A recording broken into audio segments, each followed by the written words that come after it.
Hello, today I will be showing you how to use the activity tab for your alarm system and how to use or how to add users to your alarm system. This is the alarm.com customer page where you have to put in your credentials first.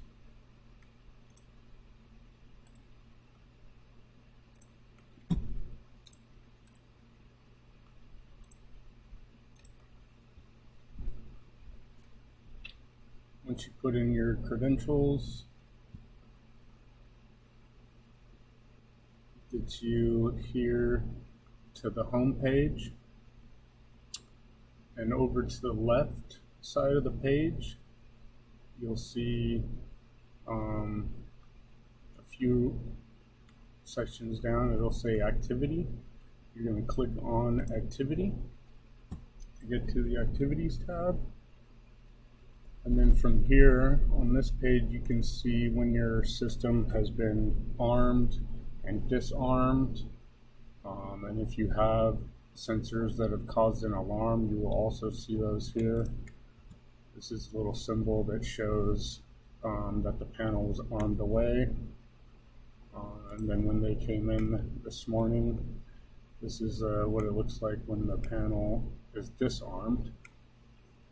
Also shows you when doors have been opened and closed, motions have been activated, and other sensors that are on your alarm system would also show up here.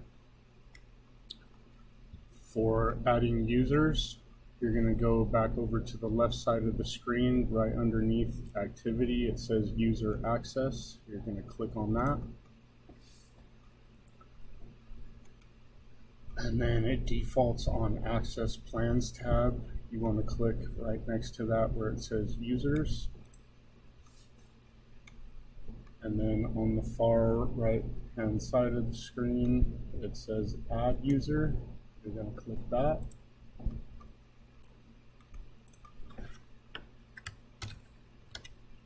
Type in the user's name, and then you're going to hit the blue create button. Then you're going to want to give them a credential, which in this case is just going to be an alarm code to disarm the system. I'm going to have it generate the code automatically, and then click assign PIN. And then next what you're going to want to do is give them access. And by doing that, you're going to click the manage access button, and give them access to the alarm panel.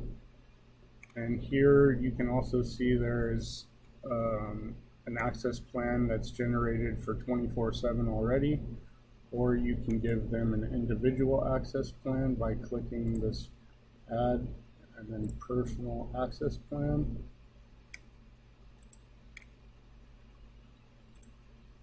Have the schedule, and then you just hit all times and save.